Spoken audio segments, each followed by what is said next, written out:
Así que tú ya sabes cuál es el pasaje que nos toca cada domingo. Venimos en orden. La semana pasada tuvimos la bendición de tener un mensaje por parte de mi esposa.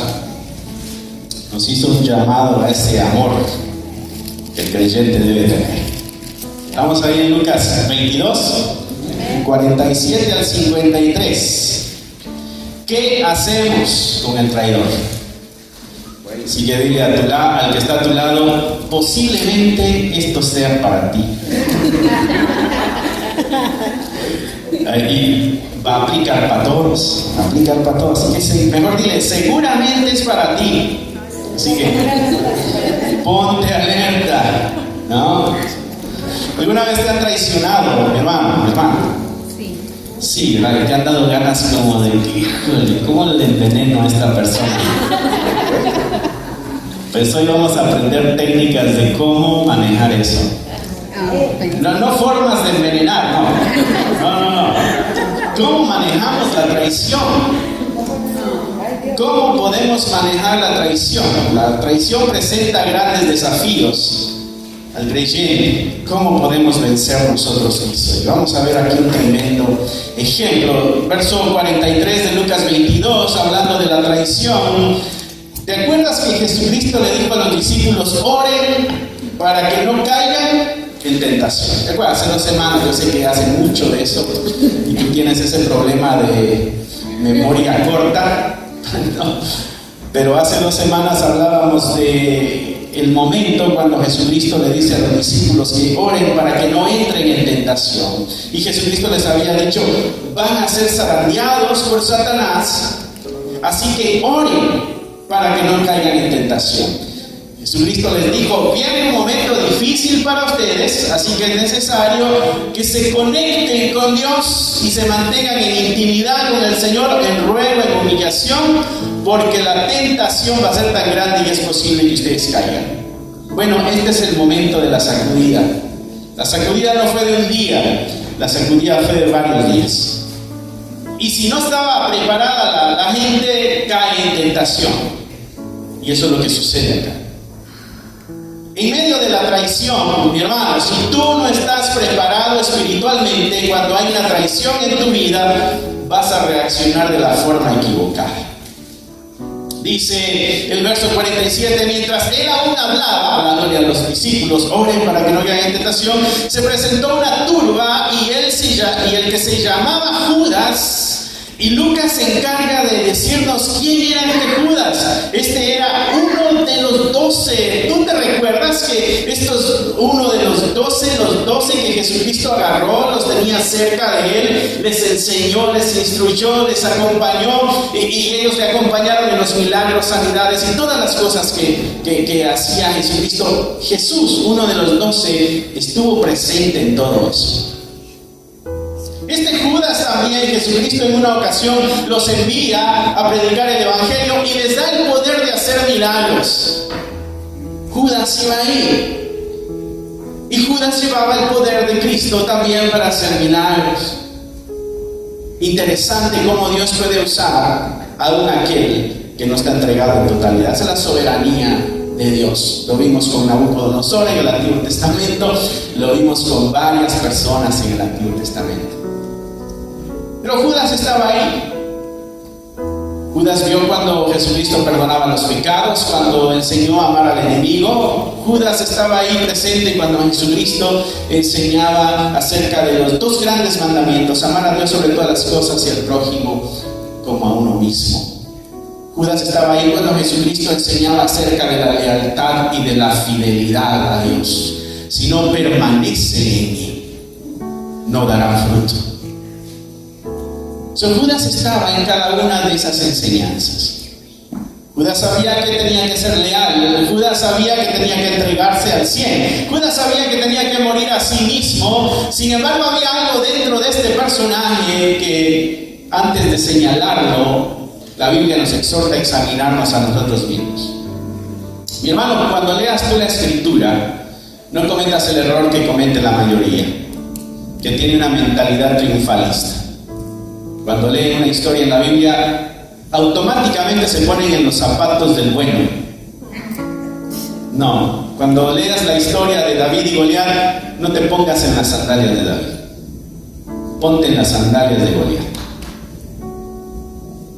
Porque esa es la humanidad, traidora, despegada de Dios.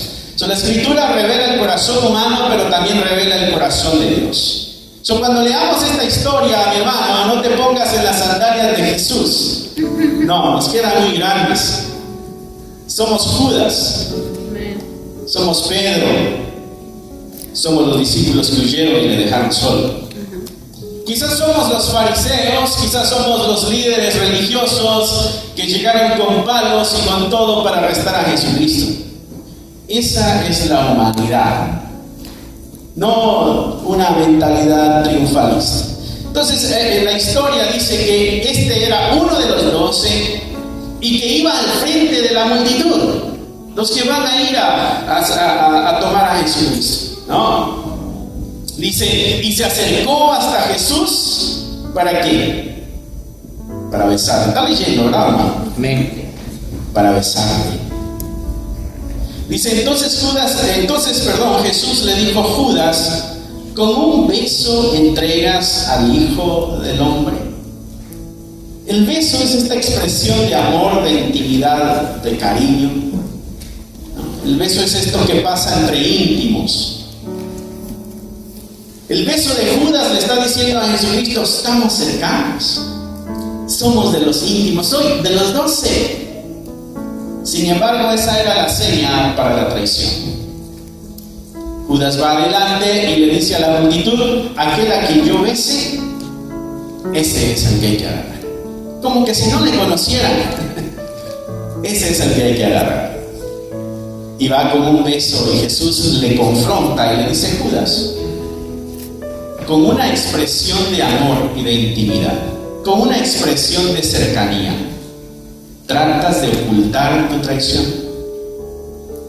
Esto es lo grave de la traición, porque la traición se da cuando hay confianza y cuando se ha jurado lealtad.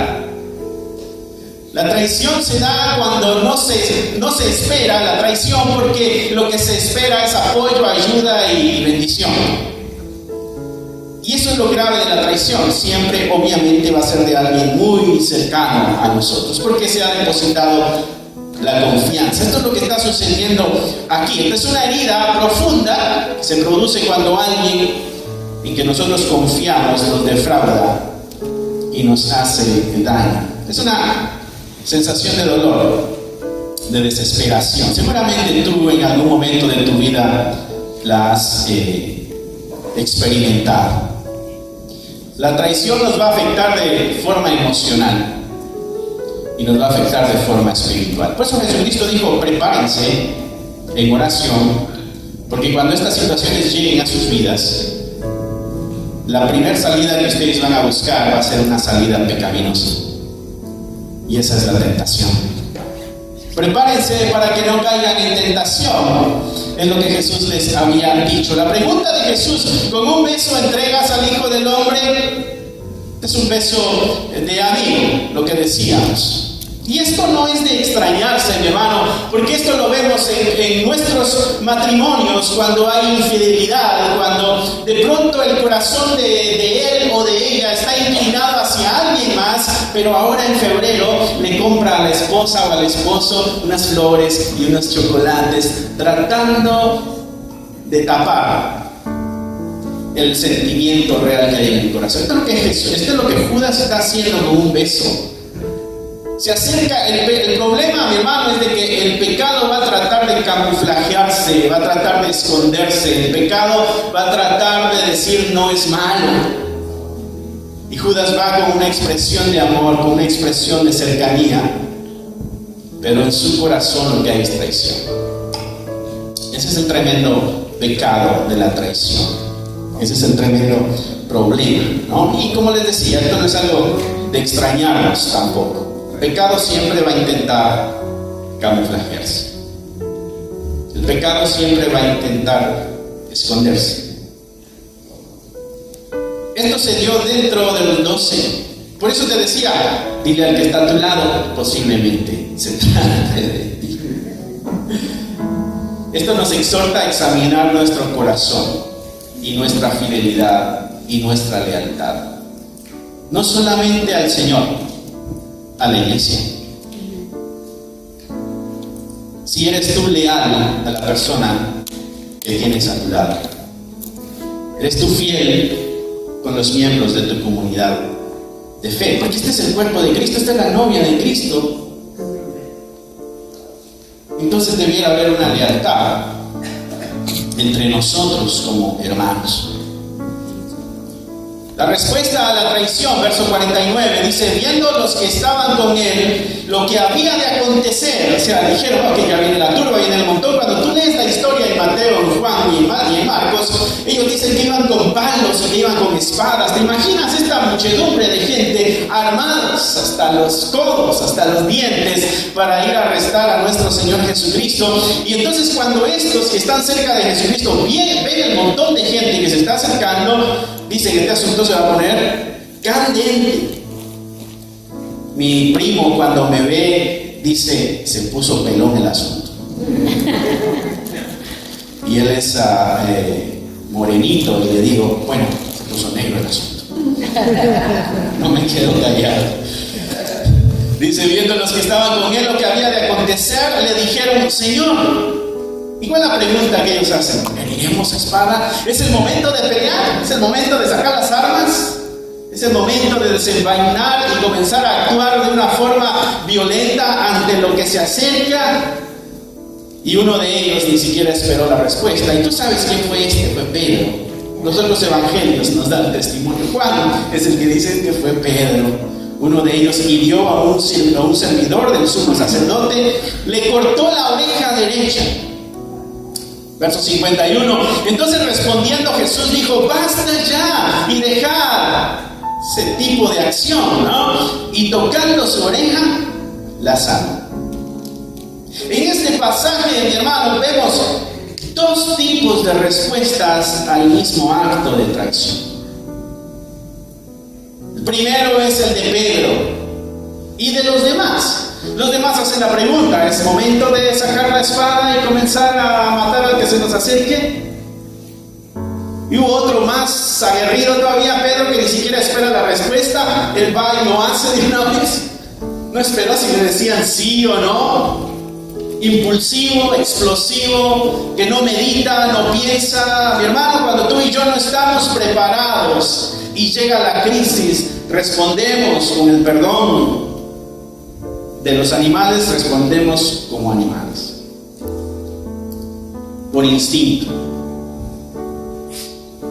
No nos detenemos a ver si nuestra acción va de acuerdo al plan divino. Y reaccionamos de una forma explosiva, ¿no? Y ya después pedimos perdón. Ay, no sabía lo que estaba haciendo. Sí, porque eres manejado por tus impulsos y tus emociones. Por eso Jesucristo les había dicho a ellos: prepárense, oren, para que no caigan en tentación.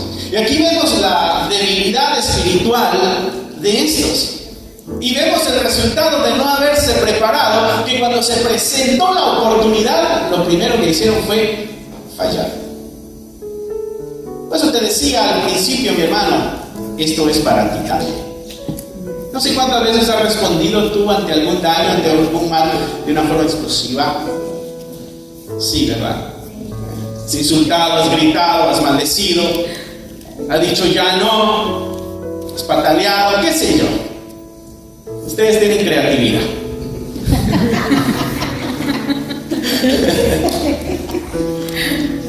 Pero ese es el resultado de un corazón que no está siendo manejado ni gobernado por la paz que sobrepasa todo entendimiento. Es un corazón que no está siendo manejado ni gobernado por aquel que dijo: mi paz os dejo y mi paz os doy. No como el mundo la da, no se busca la paz como el mundo la da. Es un corazón que no ha sido gobernado por aquel que dijo: en el mundo tendréis aflicción, pero no tengas miedo, tranquilo, yo he vencido. Podemos ver la respuesta de un corazón que no se ha preparado espiritualmente. Actuaron como bebés espirituales. Actuaron de una forma infantil. Dile a tu hijo, no, ese juguete no, y verás la respuesta. Hace berrinche, grita. Los he visto en las tiendas a veces. Cuando les dicen eso, no. Es como que les digan, agárranos de esos. Así el creyente muchas veces que no está fortalecido espiritualmente responde ante las crisis de una forma pecaminosa y de una forma negativa, ¿no? Movidos por emociones, sin el enfoque en los asuntos de Dios, olvidando las enseñanzas y los ejemplos de misericordia que Jesucristo le había dado, en este caso a Judas. Cuando estamos en crisis, mis hermanos, una realidad en nuestra vida es de que nuestro nivel de moralidad comenzará a declinar. Hoy, en una vida tranquila, sin problemas, tú dirías, yo no soy capaz de hacer eso, pero si entras en una crisis grande, tú serías capaz de hacer eso y mucho más si no estás fortalecido espiritualmente. Ese es Judas, el que no le importó traicionar al íntimo, al cercano, y fue capaz de producir algo que causara un daño terrible. Porque estaba enfocado en sí nada más, ensimismado, una acción egoísta, egocéntrica, olvidándose de quién era el que iba a ser lastimado, en este caso nuestro Señor Jesucristo, ¿no? Hay una pregunta aquí que se hizo: ¿heriremos a espada o no heriremos a espada? Esa pregunta nos la hacemos nosotros. ¿Cómo actuamos ante esta situación? ¿Lo haremos de esta forma o lo haremos de otra? Pedro no esperó respuesta. Tú y yo tenemos que esperar la respuesta de Dios. Pedro actuó sin importar cuál fuera a ser la respuesta, porque él ya tenía un corazón inclinado hacia eso. Un corazón violento. No sé si tu corazón es violento y agresivo, mi hermano, mi hermana. Es tiempo de entregárselo en totalidad al Señor. Pero en esta misma historia hay otra respuesta al mismo dilema. Hay otra forma de enfrentar la crisis. Y esta es la forma en que lo hace Jesucristo, ¿no? Jesucristo no compromete su relación con Dios. Es el mismo Dios, pero como hijo no compromete su relación con Dios. Mi hermano, algo que tenemos que aprender es de que en las respuestas que le demos a las situaciones difíciles de nuestra vida, asegurémonos de que no comprometemos nuestra relación con Dios, de que no está en juego la santidad, de que no está en juego el amor, de que no está en juego el cuidado. Asegurémonos de que en las respuestas que le damos a la vida no comprometemos nuestra relación con Dios. Jesucristo tenía la mirada en el plan divino. Jesús ya les había dicho, ¿te acuerdas? Él les había dicho varias veces: me van a arrestar, me van a vituperar, me van a matar, pero al tercer día voy a resucitar. Y toda una vida preparándose para ese momento. Y cuando el momento se dio, su respuesta fue buena, justa, de acuerdo al plan divino. Cuando tú lees los otros evangelios, cuando Pedro saca la espada y le corta la oreja, en los otros evangelios, cuando tú unes la historia para poderla tener un poquito más completa, Jesucristo dice: ¿tú no crees que yo podría haber mandado a los ángeles que vinieran y defendieran la causa? Jesús dice: yo tengo el poder y la autoridad para hacer eso, pero me niego a hacerla, porque tiene que cumplirse las escrituras. Es que hay un plan. Esta crisis es parte de un plan, y entonces yo debo responder de acuerdo al plan de Dios. No debo entorpecer el proceso y el progreso del plan divino. Cuando tú y yo enfrentemos una crisis, mis hermanos, asegurémonos de que nuestra acción no entorpece la voluntad de Dios en la vida nuestra, en la vida de la iglesia, en la vida familiar, en el plan perfecto que Dios. Tú sabes que Dios tiene un plan para tu vida, ¿no? Amén. Tú sabes que Dios tiene un propósito tremendo para tu vida. Y el propósito está en Romanos capítulo 8. Es de que tú seas semejante al Hijo de Dios.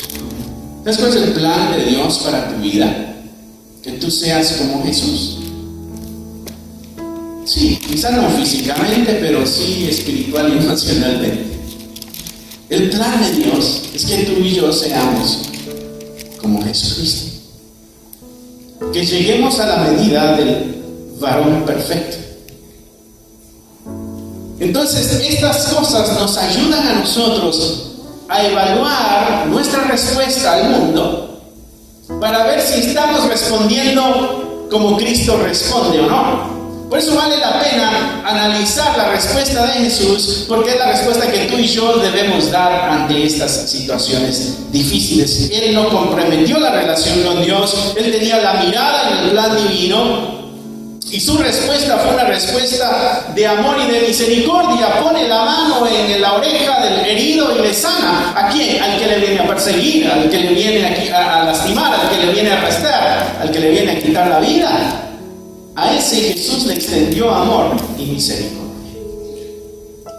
Mi hermano, por eso Jesucristo dijo: prepárense para que no caigan en tentación. Prepárense para que no caigan en tentación. El protector es el Señor, aún interesante que es protector de los enemigos. Y lo podemos ver aquí. ¿Cómo respondes tú a las crisis, mi hermano? Verso 52. Y aquí vemos algo interesante. Ya vimos la traición y ya vimos la respuesta de la traición, pero aquí se nos muestra el origen de la traición. ¿En dónde se origina la traición en el corazón del ser humano? Y Jesús dijo a los principales, verso 52, a los jefes de la guardia del templo y a los ancianos que habían venido contra él. ¿Recuerda la multitud que había venido? Imagínatelo, traen espadas, traen palos, traen piedras, traen de todo. Y Jesucristo les dice: como contra un ladrón habéis salido con espadas y con palos. ¿Qué tipo de criminal soy yo, dice Jesús, para que vengan y me enfrenten de esta manera? Verso 53, habiendo estado con vosotros cada día en el templo, no extendiste las manos contra mí. Ustedes tuvieron la oportunidad infinidad de veces de haberme detenido, dice Jesús, pero no lo hicieron. ¿Por qué? ¿Por qué no tomaron acción en aquel entonces? Y Jesucristo dice: mas esta es vuestra hora y la potestad de las tinieblas. ¿Sabes cuál es el origen de la traición? El origen de la traición viene de la potestad de las tinieblas, dice Jesús. Viene del diablo. Cuando tú y yo traicionamos, somos agentes del diablo. No somos agentes de Dios.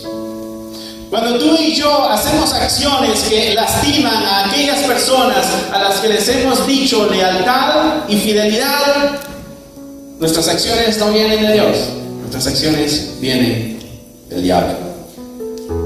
Tú y yo a veces tenemos un part-time y no es para Dios. A veces tenemos nuestros tiempos extras de trabajo sin pago, porque es gratuito. Pero no trabajamos para el Señor, a veces trabajamos para el diablo, ¿no? Jesús deja claro aquí cuál es el origen de este suceso. Es el origen son las tinieblas. Y la razón es que Él da es porque no lo hicieron antes. ¿Por qué no tomaron acción antes? Algo de esto ya lo habíamos estudiado en las predicaciones anteriores. Los fariseos esperaban, les causó mucho gozo de que Judas fuera el que ofreciera entregar. Porque ellos tenían miedo de que las multitudes se voltearan contra ellos. Y entonces había una manera de limpiarse las manos y decir: yo no lo hice, fue Él el que lo entregó. Porque el pecado siempre se va a limpiar las manos. El pecado no va a tomar responsabilidad. El pecado va a ser responsable a alguien más y se va a gozar cuando hace el pecado y alguien más es responsable de eso. Ahí trabajamos para el diablo, no para Dios. Por eso tú y yo debemos analizar nuestra vida. Y por eso les decía, cuando ustedes lean la Escritura, por favor, no se pongan en las sandalias de los triunfadores. Pónganse en la del pecador. Porque la Biblia revela el corazón humano. La Escritura dice que es como un espejo en el cual nos reflejamos. El problema es cuando nos reflejamos en Él y de ahí nos vamos y se nos olvida lo que vimos. Dice la Escritura: no seamos así, no caigamos en esa necedad. La misma intención tenía Judas. Si lo entrego como un beso, quizá no se va a dar cuenta que fui yo el traidor. Recuerden que él va adelante, la multitud va atrás. La seña es el beso. Viene Judas: ¡hey! ¿Cómo están? Nos andaba buscando, no sé dónde estaban. Y le da un beso a Jesús. Quizá de esta manera no se dé cuenta de que le estoy traicionando. Ese es el origen de la traición. El diablo está envuelto en la planificación. Mi hermano, esto es un asunto bien bajo en la humanidad. Triste y lamentable, ¿no? Desgraciadamente se da también dentro de la comunidad de fe.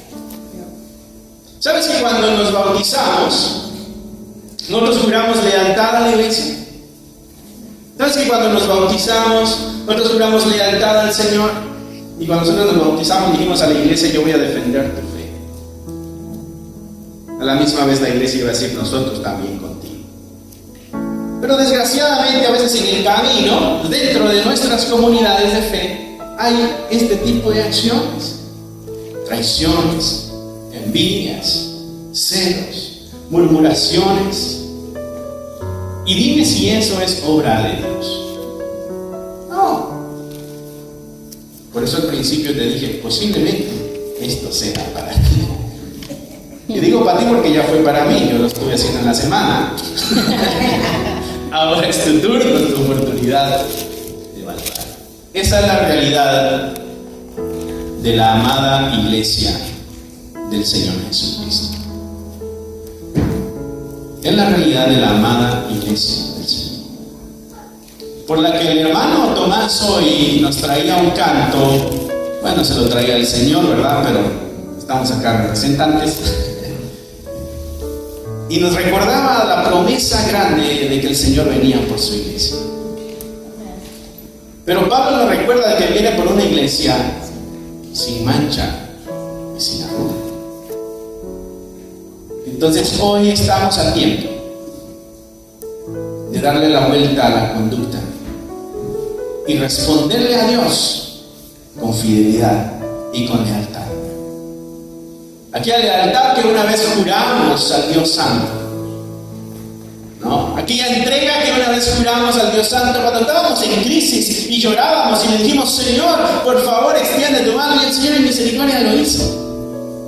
Y nosotros juramos y hicimos que no sé qué sabes, pero en el camino a veces bajamos la guardia y cometemos el error de los discípulos de que no nos preparamos, no nos fortalecemos.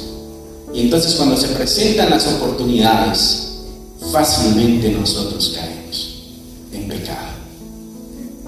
Hermano, la intención de la predicación, ya lo hemos discutido aquí. Hay dos intenciones primordiales en la predicación del Evangelio. Una es, al que ya es creyente, motivarle a la santidad mayor. Y al que no es creyente, que pueda encontrar en Cristo el perdón de sus pecados. Son las únicas dos razones de la predicación. Así que el Señor el día de hoy nos exhorta a una mayor santidad y a una verdadera entrega. Y si nosotros hicimos una buena evaluación y no nos pusimos en las sandalias de Jesucristo, nosotros el día de hoy fuimos Judas, el traidor, el que ocultaba la traición con acciones nobles. Traidor que ocultaba con acciones nobles su traición. También somos quizá los discípulos que no obedecieron la instrucción de Cristo y no se fortalecieron y entonces cayeron en la tentación.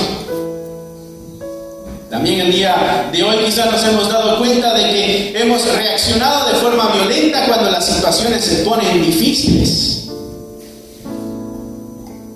Y quizás somos los que se escudan en la multitud para hacer una supuesta justicia. ¿Sabes? Hay una multitud que va detrás de Jesucristo.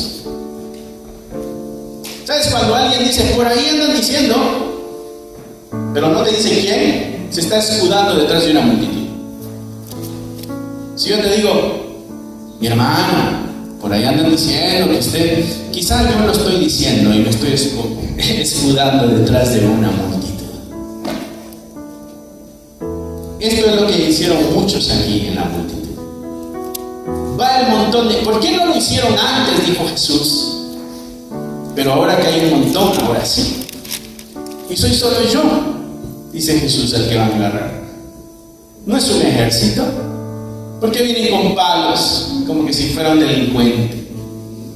A veces nos escudamos en la multitud para ejercer una supuesta justicia.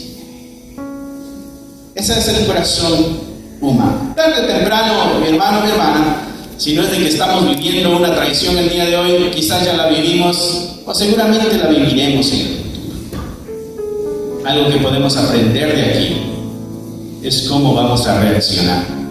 ¿Reaccionaremos como Cristo o reaccionaremos como Pedro y los otros? Pedro reaccionó de una forma violenta, los otros reaccionaron de una forma cobarde y salieron huyendo y lo dejaron solo. Jesucristo enfrentó y mostró amor y misericordia.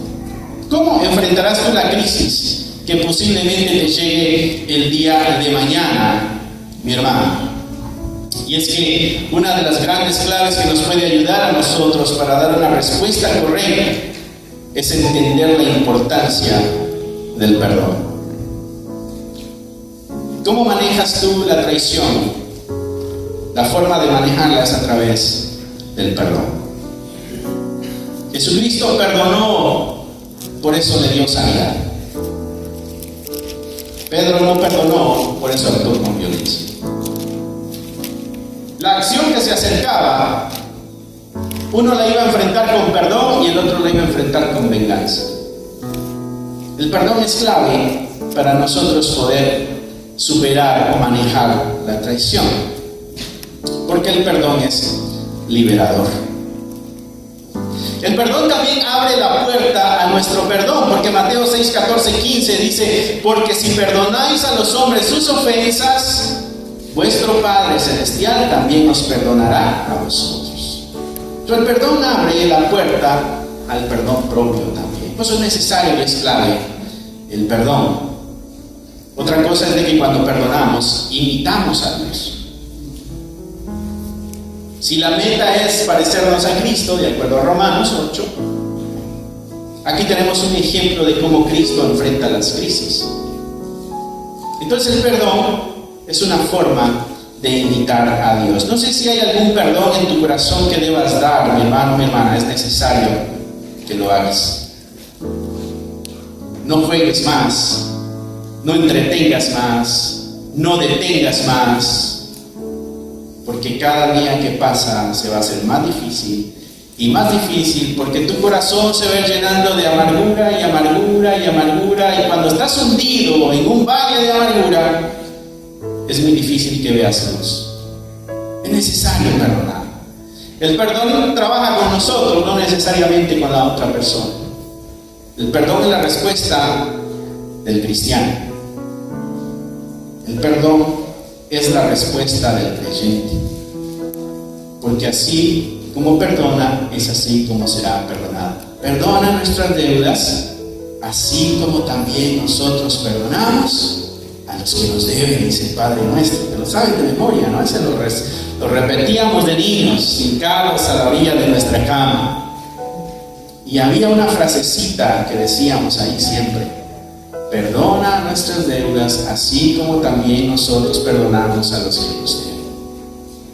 El perdón es clave para poder manejar la traición. Colosenses 3:13 dice: soportándoos unos a otros, perdonándoos unos a otros. Si alguno tiene queja contra otro, ¿tienes tú algún problema contra alguien, mi hermano? Así como el Señor os perdonó, perdonad también vosotros. El ejemplo es Jesús. También está la importancia, mi hermano, de no ser el traidor. Tenemos nosotros que luchar para no caer en esa área, porque muchas veces nos ponemos en el papel de la víctima, donde hemos sido traicionados, pero pocas veces reconocemos cuando somos el traidor, cuando somos Judas. ¿Alguna vez has sido Judas en tu vida? Les digo, ¿alguna vez los han traicionado? Amén, sí, me acuerdo. ¿Alguna vez han traicionado? Ahí no hubo mucha honestidad, ¿no? El traidor, mi hermano, siempre va a ser traicionado por su propia traición. ¿Te acuerdas cuál fue el final de Judas? No pudo manejar la culpa. Terminó quitándose la vida. Porque la traición termina traicionando al traidor tarde o temprano, ¿no? El final del traidor en este caso fue un final catastrófico. Algunas ideas que podemos poner en práctica para evitar ser traidores: mantén tus promesas, mi hermano, mi hermana, cumpliendo los compromisos. Aquellas promesas que tú has hecho, tenlas presentes siempre en tu mente, en tu corazón, para que te mantengas fiel a ellas. ¿Has prometido tú algo a tu esposa? No estoy hablando de la casa, el carro. Luego nos vamos a lo material, ¿no? Y el pobre esposo dice: no te acuerdas de esa promesa. Bueno, si tenemos presente la promesa, nos va a ayudar a mantenernos en fidelidad. Nosotros hemos casado a muchas personas y yo también me casé hace años atrás. No les voy a decir cuánto porque se me olvidó, pero para mí parece que fallé. Ya le eché una mirada asesina a mi esposa. No, llevamos más de 15 años casados. Ahí arreglándose más o menos, ¿no? Pero yo no me acuerdo de las promesas que hice en el altar, ¿sabes? Estaba muy emocionado, estaba muy contento, estaba feliz. Y no me acuerdo de las promesas. El problema es de que invité a Dios a la ceremonia y las promesas se las hice a Él. No nos dieron el video porque lo perdieron, entonces no hubo evidencia. Pero ya cuando me tocó casar a otros, me di cuenta de las promesas que había que hacer. ¿Qué tal las promesas como padre que le has hecho a tus hijos? Si eres fiel a tus promesas y las mantienes presente, no vas a caer en estos errores de traición. ¿Qué tal, hijos, las promesas que le hemos hecho a nuestros padres? El cristiano tiene una vida diferente en este mundo. El cristiano marca la diferencia. El cristiano es luz y sal de este mundo. El cristiano es luz en las tinieblas. Por eso es necesario que nosotros podamos poner en práctica cada una de estas cosas que van a romper con nuestra personalidad y van a crear la personalidad de Cristo en nosotros. Es que yo así nací y así no voy a morir. Bueno, no es así en el camino del Señor. En el camino del Señor hay cambio y hay transformación. Mantén tus promesas cumpliendo tus compromisos. Otra cosa, mi hermano, mi hermana, es de que a veces para mantenernos nosotros en fidelidad vamos a tener que aprender a decir no. A veces la lealtad puede requerir que te alejes de situaciones o decisiones que puedan dañar a la persona a la que le has prometido lealtad. A veces vamos a tener que decir no para mantenernos leales. A veces vamos a tener que decir no. Judas no se atrevió a decir no a la oferta de 30 monedas de plata, a la posibilidad de pertenecer. A veces tenemos que decir no para mantenernos leales. Otra cosa es de que debemos ser conscientes nosotros de nuestros propios valores y actuar de acuerdo a ellos. ¿Cuáles son tus valores? Actúa de acuerdo a esos valores. Ten claros esos valores morales en tu vida. Si esos valores no están claros, la traición ni siquiera va a doler, ni siquiera va a causar un agitamiento emocional. Pero si tenemos claros nuestros valores, podremos nosotros actuar en fidelidad. Hay que estar consciente de eso. Otra cosa, fortalece la relación que tienes con la persona a la que le debes lealtad. Sea tu empleador, sea tu empleado, sea amistades, sea esposo, sea esposa, sean hijos, sean padres. De una u otra forma, tú has dicho que serás leal. Entonces, fortalece esa relación para que no caigas en la tentación el día de mañana y termines en una traición. Y ante todo, mi hermano, no quites la mirada de Dios y del propósito que tiene para tu vida, que es hacerte semejante a Jesús. Cada acción evalúala y di: ¿esto me hace más parecido a Cristo o no? ¿Esta respuesta que voy a dar me hace más semejante a Jesús o no? ¿Esta acción que voy a tomar me hace o me da un más parecido a Cristo o me aleja? Entonces evaluamos si podemos nosotros manejar mejor la traición, manejar para que no seamos el traidor, y así podemos decir: aprendimos cómo manejar al traidor. Quizás no necesariamente qué hacer con el traidor de afuera, pero sí qué hacer con el traidor que llevo dentro. ¿Cómo puedo hacer que se someta a la voluntad de Dios? Amén. Amén. Que Dios te bendiga, mi hermano. Gracias por haber escuchado la palabra de Dios. Es un gusto para nosotros saber de que este mensaje está alcanzando muchas vidas. Nuestro deseo es de que tú crezcas al igual que nosotros vamos avanzando en el conocimiento de la palabra de Dios. Si a ti te gustaría ser parte de este ministerio y ayudarnos de una forma económica, aquí abajo hay un link que te dirigirá a la página de PayPal y tú podrás hacer ahí tus donaciones si es que así lo quieres, si es que así el Señor ha puesto en tu corazón. Otra forma en que tú nos puedes ayudar también es a través de tus oraciones. Necesitamos de tus oraciones. Somos la Iglesia de Cristo y la Iglesia de Cristo siempre está bajo ataque. Necesitamos de tus oraciones. Así que gracias una vez más. Es un gusto poder saber de que somos útiles para tu vida espiritual en este caso. Bendiciones y esperamos en Dios vernos pronto. Bye.